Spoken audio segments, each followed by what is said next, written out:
Hello students, welcome to RX wizard.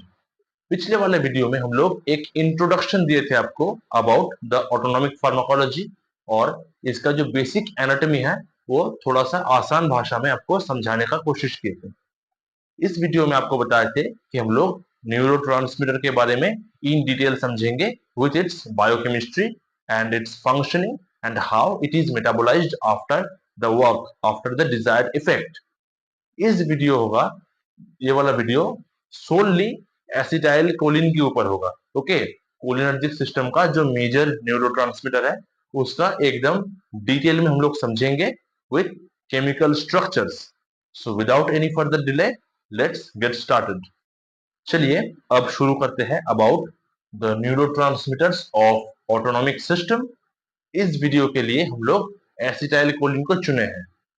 So acetyl choline जो है body में कैसे सिंथेसाइज होता है, देखिए आप लोग पढ़े होंगे कि शरीर में जो हम लोग फूड इंटेक करते हैं हमारे जीने के लिए, उस खाने में प्रोटीन जो एक मेजर फूड कंपोनेंट होता है, और प्रोटीन जो बनता है वो बनता है अमीनो एसिड्स से। Okay, the building block of protein is the amino acids, और उस अमाइनो एसिड में एक आता है आपका सेरीन। देखिए सेरीन। अब ये सेरीन जो अमाइनो एसिड होता है वो एक नॉन एसेंशियल होता है। नॉन एसेंशियल अमाइनो एसिड यानी शरीर में मेटाबॉलिज्म के द्वारा ऐसे ही ये अमाइनो एसिड तैयार हो जाता है। ओके, अब सेरीन जो है उसका डी कार्बोक्सिलेशन होता है, बॉक्सिलेज एंजाइम होता है सेरीन डी कार्बोक्सिलेज। वो करता क्या है, यहाँ से CO2 निकल देता है और हम लोग को मिलता है इथानोलामीन।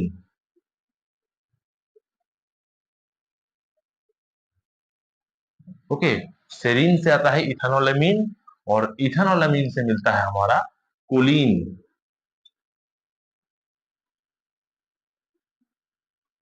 ओके, ये हो गया हमारा कोलीन। अब देखिए ये जो कोलीन है,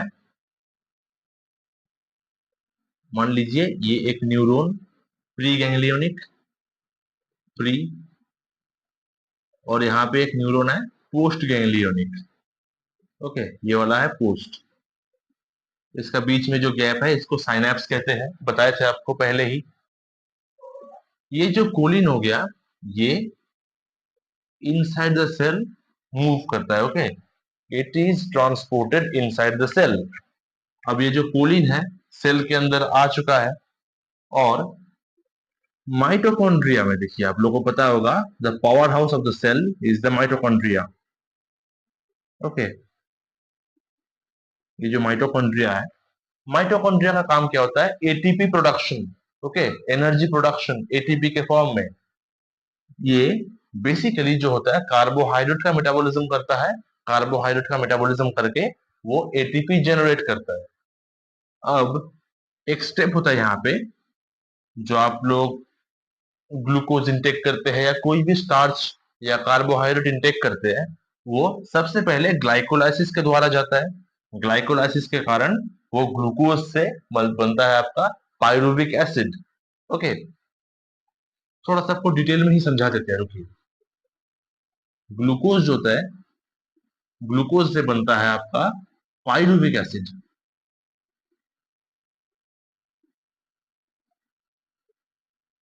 okay, through glycolysis.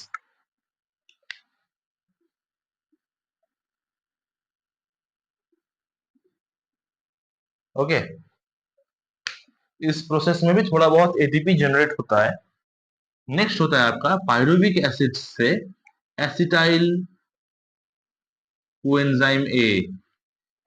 Okay, pyruvic acid से बना एसिटाइल कोएंजाइम है, उसको कहते हैं ऑक्सीडेटिव डिकार्बोक्सिलेशन।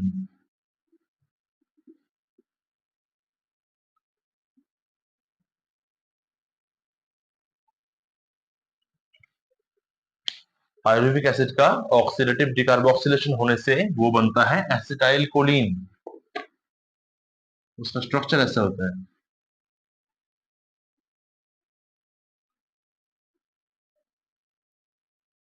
ये CoA कोएंजाइम ए जो होता है, इसका बहुत ही लंबा चौड़ा एक स्ट्रक्चर बनता है, जिसको इन शॉर्ट हम लोग इस सिंबोलिज्म के द्वारा डिनोट कर देते हैं। नहीं तो बहुत बड़ा वो स्ट्रक्चर होगा, याद रखना बहुत ही मुश्किल है। ये हो गया आपका एसिटाइल कोएंजाइम ए। ये करता क्या है, ये TCA cycle, Krebs cycle, okay, उसमें एंटर करता है TCA साइकिल और क्रेब्स साइकिल। आप लोग बायोकेमिस्ट्री में इस सारे साइकिल के बारे में अच्छे से पढ़े होंगे। अगर ना पढ़ा होगा तो जरूर एक बार स्टडी कर लीजिए।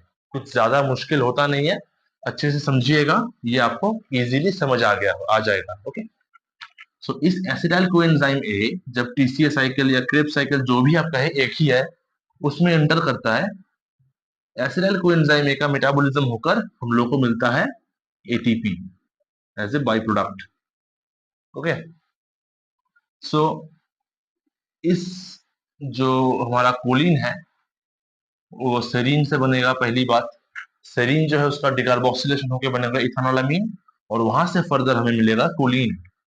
ये जो कोलिन होगा ये अपटेक होगा inside the cell, inside the cell इसका ट्रांसपोर्टेशन होगा, सेल के अंदर जाएगा, देखिए गया अंदर। अब होगा क्या, सेल के अंदर जो माइटोकॉन्ड्रिया मौजूद है, यहाँ पे माइटोकॉन्ड्रिया ऐसे, वहां से मेटाबॉलिज्म के द्वारा एसिटाइल कोएंजाइम ए प्रोड्यूस होगा। Mitochondria will produce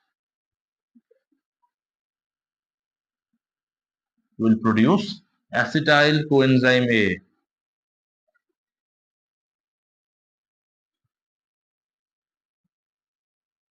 acetyl coenzyme A.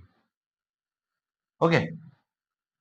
अब देखिए क्या होगा, ये जो एसिटाइल कोएंजाइम है वो in the presence of choline acetyl transferase, choline acetyl transferase ये जो एंजाइम है उसकी प्रेजेंस में ये कोलिन और एसिटाइल कोएंजाइम ए रिएक्ट करेगा और बनेगा हमारा एसिटाइल कोलिन। ओके। ये जो एसिटाइल कोलिन होता है वो बेसिकली स्टोर होता है inside the storage vesicle, get stored in the storage vesicle, vesicle. Okay.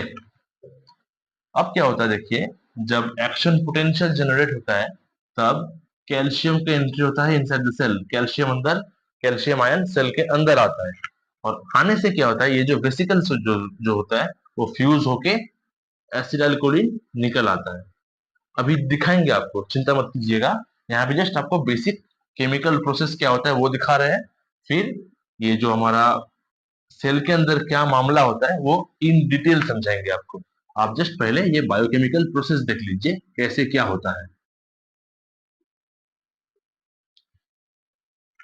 Serine से आ गया हमारा इथानोलामीन, वहां से आ गया कोलिन, और उस कोलिन जो है इनसाइड द सेल माइटोकॉन्ड्रिया से आने वाले एसिटाइल कोएंजाइम में उसके साथ रिएक्ट करेगा इन द प्रेजेंस ऑफ, कौन सा एंजाइम बताइए, कौन सा enzyme, choline acetyl transferase, choline acetyl transferase, उसका शॉर्ट फॉर्म है चैट, CHAT, चैट। इसका प्रेजेंस में वो बनाएगा एसिटाइल कोलिन, जिसका स्ट्रक्चर कुछ ऐसे दिखता है।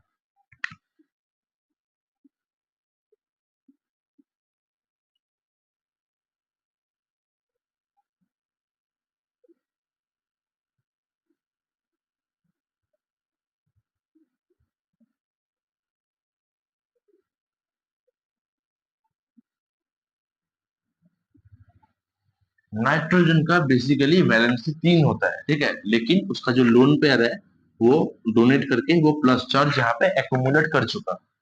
ये होता है हमारा एसिटाइल कोलिन का स्ट्रक्चर।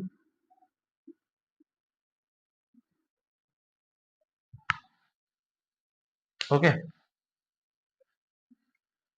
अब देखिए, ये एसिटाइल कोलिन जो है वो हमारे स्टोरेज वेसिकल के अंदर रहेगा, और जब एक्शन पोटेंशियल आएगा तब कैल्शियम आयन बाहर से अंदर की तरफ आएगा, यानी outside the cell, ECF, extracellular fluid से इंट्रा सेलुलर फ्लूइड के अंदर आएगा। आने के कारण जो होगा वहां पे डीपोलराइजेशन होगा, और जिस वेसिकल के अंदर एसिटाइल कोलिन स्टोरेज हुआ था वो वेसिकल फ्यूज होकर वो जो सारा माल जो है बाहर इनसाइड द साइनप्स आ जाएगा। ठीक है। साइनप्स के आने के बाद देखिए आराम से वो पोस्ट साइनेप्टिक न्यूरॉन के ऊपर पड़ सकता है। यहाँ पे रहता है हमारा रिसेप्टर्स। आपको जब जनरल फार्माकोलॉजी पढ़ाए थे वहां पे इन डिटेल रिसेप्टर फार्माकोलॉजी पढ़ाए होंगे, आप वो प्लेलिस्ट चेक कर सकते हैं। उस रिसेप्टर में जाके एसिटाइलकोलिन बाइंड करेगा और उसका फार्माकोलॉजिकल रिस्पॉन्स जो है वो जनरेट करेगा। इस कोलिनर्जिक रिसेप्टर के बारे में आगे हम लोग डिटेल में चर्चा करेंगे। After the receptor binding, it will show its pharmacological response and then it will be metabolized. Okay, function करने के बाद इसका मेटाबॉलिज्म हो जाएगा। कैसे? यहाँ पे कुछ एंजाइम होते हैं, उसको कहते हैं हम लोग choline esterase, acetyl choline esterase. Okay, ACHE, acetyl choline esterase.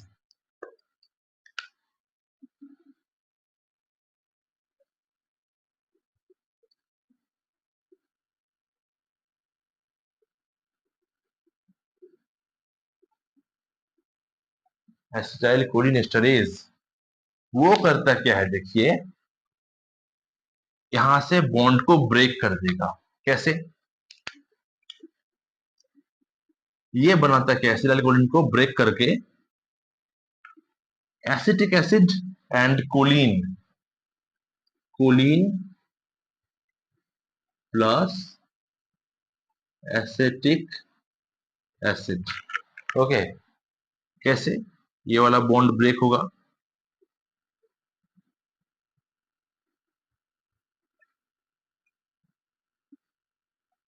Plus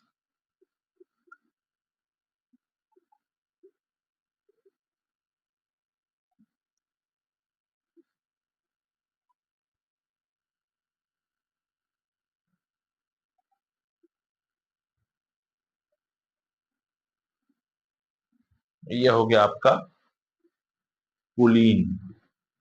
okay, ये है कोलिन, ये है एसिटिक एसिड।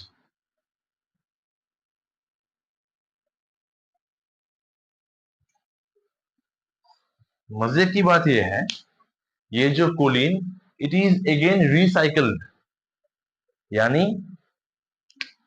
ये जो प्रोसेस है कोलिन से रिएक्ट करेगा एसिटाइल कोएंजाइम में with in the presence of choline acetyl transferase. Acetyl choline बनाएगा, वो अपना एक्शन करेगा, और करने के बाद एसिटाइल कोलिन एस्टरेज एंजाइम के मौजूदगी में वो मेटाबोलाइज हो जाएगा into Colin and acetic acid. ये है हमारा कोलिन का स्ट्रक्चर। देखिए यहां से बॉन्ड जो है ब्रेक हो गया।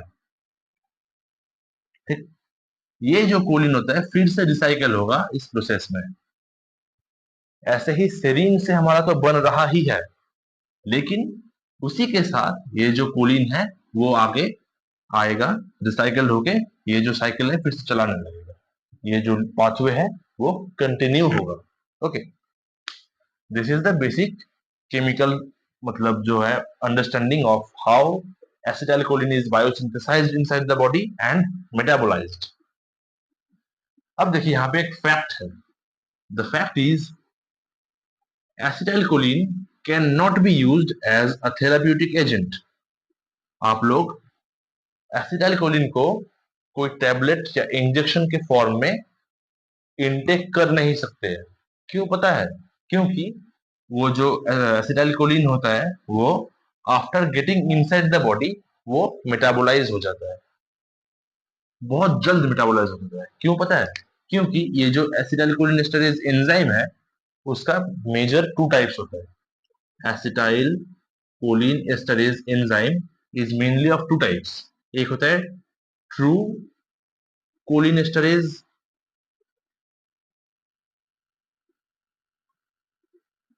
दूसरा होता है स्यूडो कोलिनेस्टरेज।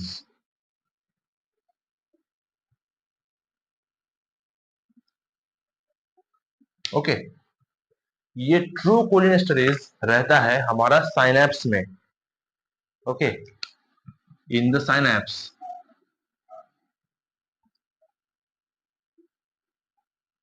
और ये जो स्यूडो कोलिनेस्टरेज है वो मेनली रहता है हमारे लिवर में और प्लाज्मा में। इसीलिए अगर आप ओरली इंटेक करेंगे इसको, सबसे पहले उसको फर्स्ट पास मेटाबॉलिज्म में जाना होगा। First pass metabolism, drug absorption, इसके बारे में हमारे चैनल में ऑलरेडी डिटेल्ड वीडियो अवेलेबल है, आप लोग चाहे तो उसको चेकआउट कर सकते हैं। अगर आप टैबलेट की तरह इंटेक करते हैं उसको, वो फास्ट पास मेटाबॉलिज्म से जाएगा और पहले उसको लिवर से गुजरना होगा। वहां पे स्यूडो कोलिनेस्टरेज एंजाइम मौजूद है जो इसको मेटाबॉलिज्म कर देगा और तोड़ देगा। It will not be able to produce any significant pharmacological response, इसीलिए इसको ओरली इंटेक किया नहीं जा सकता। अगर आप चाहे इसको आप इंजेक्टेबल के फॉर्म में यूज करेंगे, वहां पे भी दिक्कत है, क्योंकि अगर आप सीधा ब्लड में इंजेक्ट करते हैं तो ब्लड का जो मेन कंपोनेंट होता है ब्लड प्लाज्मा, वहां पे भी ये स्यूडोकोलिनेस्टरेज मौजूद है।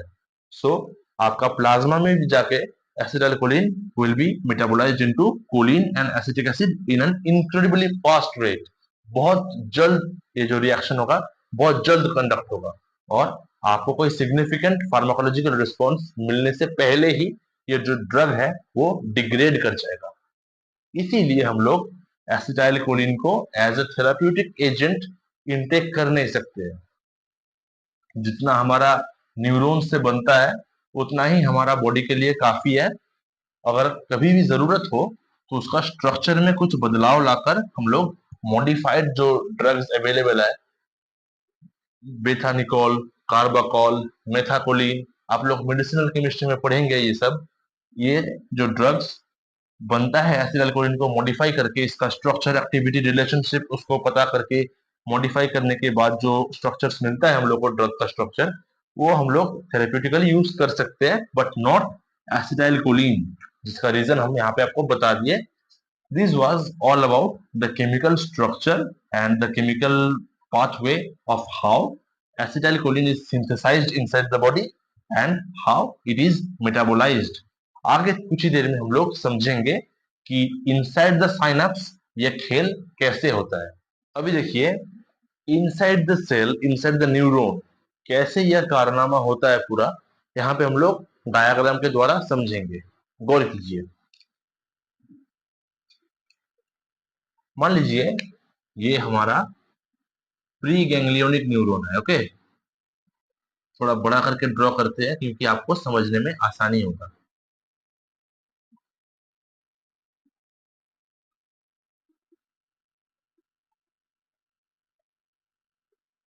ये प्री गैंग्लियोनिक न्यूरॉन,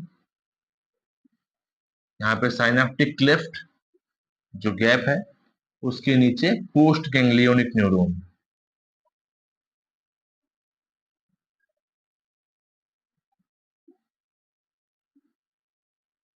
ये है पोस्ट गैंग्लियोनिक न्यूरॉन। ओके, देखिए पहले ही आउटसाइड द सेल हमारा सेरीन से, सेरीन नाम का जो अमाइनो एसिड है उससे बना था हमारा इथानोलामीन,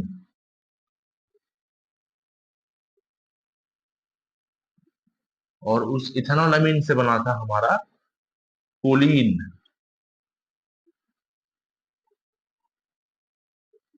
ये जो कोलिन है वो ट्रांसपोर्टेड इनसाइड द सेल,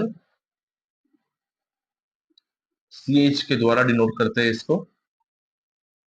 वो ट्रांसपोर्ट हो गया हमारा इनसाइड द सेल, और माइटोकॉन्ड्रिया से आने वाले acetyl coenzyme A from the mitochondria, मान लीजिए ये माइटोकॉन्ड्रिया है, यहाँ से आया था एसिटाइल कोएंजाइम ए, इसका रिएक्शन हुआ in the presence of choline acetyl transferase. थोड़ा बड़ा करके लिखने से आपको देखने में आसानी होगा।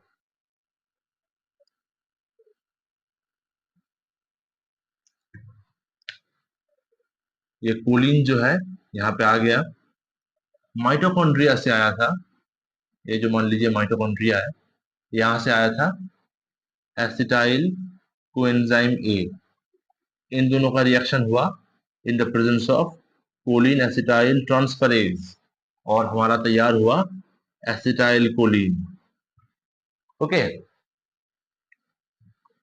ये जो एसिटाइल कोलिन है वो सेल के अंदर जो स्टोरेज वेसिकल्स रहता है, ओके, ये जो स्टोरेज वेसिकल्स है उसके अंदर ट्रांसपोर्ट होगा। कैसे होगा? यहाँ पे एक ट्रांसपोर्टर प्रोटीन रहता है। ओके, इसको कहा जाता है वीएटी। वीएटी वैट, मतलब वैट का फुल फॉर्म यहाँ पे लिखते हैं वेसिकल एसोसिएटेड ट्रांसपोर्टर प्रोटीन। ये जो वैट प्रोटीन है उसका नाम होता है वेसिकल एसोसिएटेड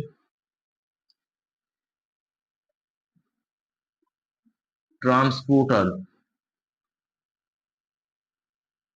प्रोटीन।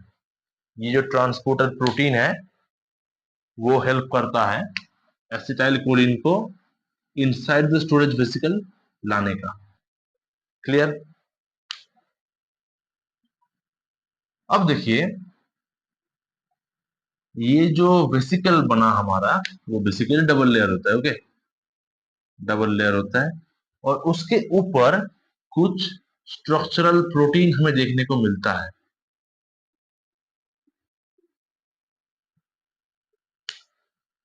ये जो देखिए एंटेना की तरह बाहर जो निकला हुआ है स्ट्रक्चरल प्रोटीन्स, उसे हम लोग कहते हैं वैम्प। वी ए एम पी, वैम्प। वैम्प का फुल फॉर्म यहाँ पे हम लिख देते हैं। वैम्प माने vesicle associated membrane protein. Okay, देखिए ये जो वेसिकल है उसी के साथ जो एसोसिएटेड है जो प्रोटीन्स, मेम्ब्रेन प्रोटीन्स, वो होता है वैम्प। देखिए एंटेना की तरह वेसिकल के साथ जुड़ा हुआ है। क्लियर? और on the inner wall of the pre synaptic neuron, ये जो न्यूरोनल सेल है उसका जो इनर वॉल, देखिए डबल लेयर है, इनर वॉल अंदर की तरफ जो तो है कुछ सिमिलर तरह का स्ट्रक्चरल प्रोटीन्स मौजूद होता है। ओके, सिमिलर तरह का स्ट्रक्चरल प्रोटीन यहाँ पे मौजूद होता है। उसे कहते हैं हम लोग S N A P. S N A P, snap. Snap का मतलब क्या होता है? एस एन ए पी मतलब साइनेप्टोसोमल एसोसिएटेड प्रोटीन।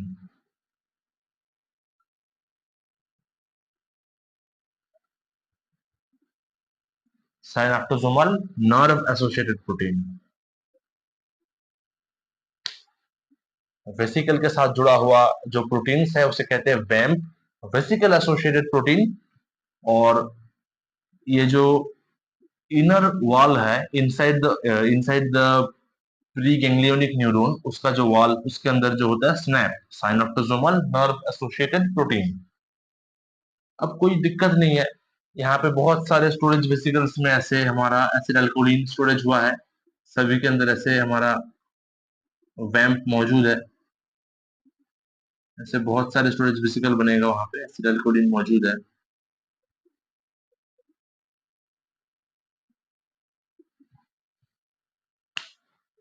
अभी तक कोई प्रॉब्लम हुआ नहीं है। अब देखिए, जब हमारा पहले बताए थे कि एक्शन पोटेंशियल आता है, ओके, सेल में अगर एक्शन पोटेंशियल हिट करेगा तब calcium ion from outside to inside move करेगा। कैल्शियम आयन का एंट्री होगा इनसाइड द सेल। अब एंट्री होने के बाद होता क्या है, एक बहुत ही खास रिएक्शन होता है between the vamp and the snap. ये वैम्प और स्नैप आपस में जुड़ जाते हैं और केमिकल रिएक्शन करवाने के बाद सिनारियो कुछ ऐसा देखने को मिलता है। ये जो वेसिकल है वो सारे फ्यूज हो जाते हैं, इस लेयर के साथ फ्यूज हो जाते हैं और हमें कुछ इस तरह का सिनारियो देखने को मिलता है।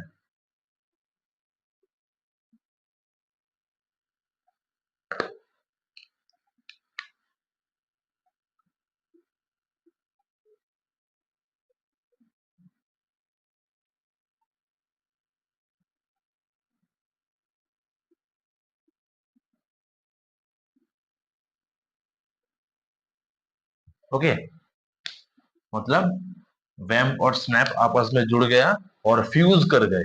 ये वेसिकल इस जो डबल लेयरिंग है प्री साइनेप्टिक न्यूरॉन का, प्री गैंग्लियोनिक न्यूरॉन का, वहां पे फ्यूज हो गए।